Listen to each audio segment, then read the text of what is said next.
them. Notice verse 28. Then God blessed them, and God said to them, be fruitful and multiply, fill the earth and subdue it, have dominion over the fish of the sea, over the birds of the air, and over every living thing that moves on the earth. Here, we notice that God commands Adam 5 different commands. We're going to study this later. But this was Adam's sphere of control. Adam's sphere of control was the animal kingdom and the earth, anything that moved on the earth. Now, pay attention to the word that he uses. Let's go back there. We have lost our page here. We're going to go back here. And it says, now notice in this verse, it says, in verse 28, it says, subdue the earth, be fruitful, multiply, fill the earth, and subdue it, have dominion, subdue the earth, and have dominion. Now, the word subdue in Hebrew means subjugate, means conquer, means keep it under, bring into bondage, bring into subjection. Again, what was it that was not under control of Adam that Adam needed to bring into subjection? We know that the animal kingdoms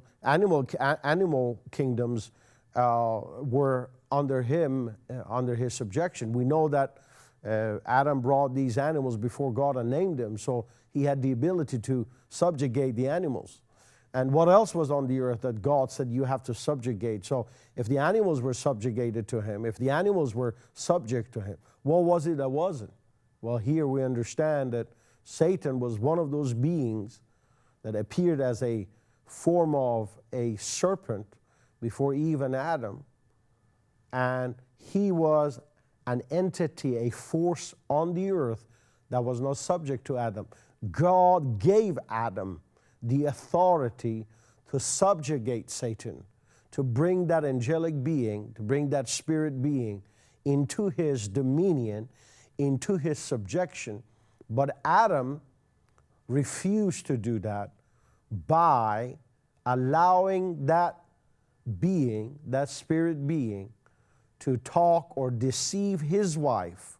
Now remember that Bible tells us in Timothy that Adam was not deceived, Eve was, which means Adam was clear in his mind about what Satan was doing.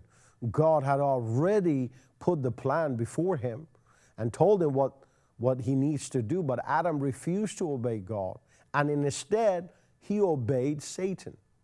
Actually, Adam's sin is greater than Eve's sin because Eve was tempted. Adam decided by his own will to disobey God's command. So Adam's sin was a sin of treason. He went against God and joined himself with the words of God's sole enemy, Satan. And so in doing that, Adam became a subject to Satan.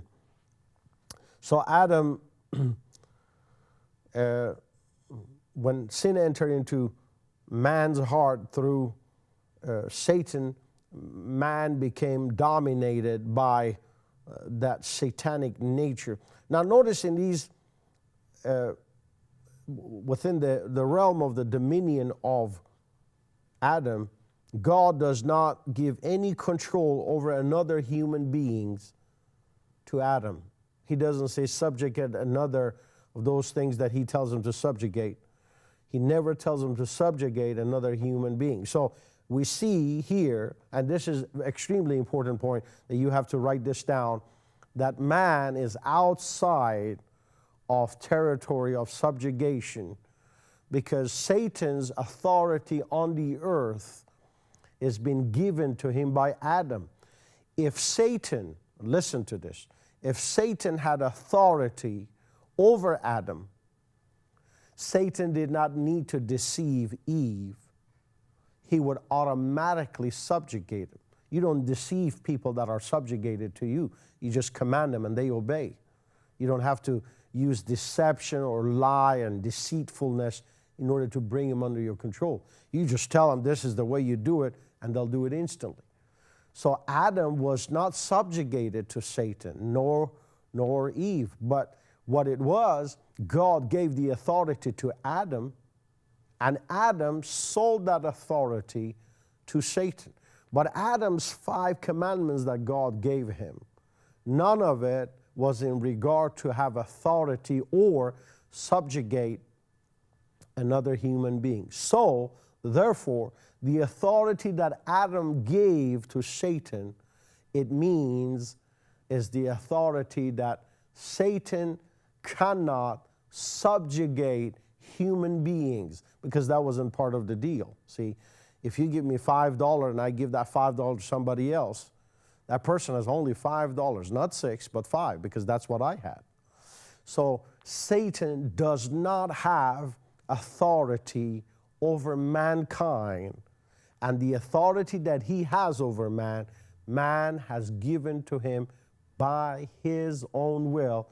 And we're going to look at that and come back and teach about this tomorrow. We're going to we got a lot of lessons on this subject. So again, stay tuned and make sure that you follow all these lessons, because if you miss it one day, then you're going to miss it quite a bit. And so tape it and devo it if you could.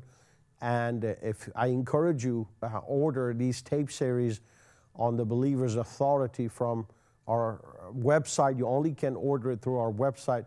Go to rezasafa.com and you can order this entire series on the subject of the believer's authority. And looking at that, we're also looking at all of this stuff that we practice in our churches these days, in our charismatic and Pentecostal churches, all the words that we say that contradict the work of our Lord Jesus and really subtract from who we are as a son of God. Again, my time is up. I appreciate you guys.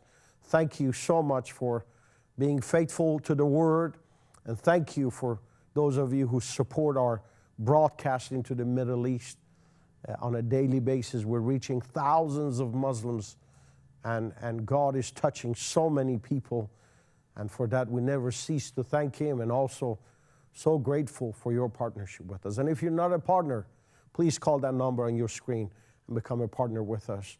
We greatly appreciate your support. In Jesus' precious name, until tomorrow. For more of Pastor Reza's teachings and materials, please visit our website at www.rezasafa.com.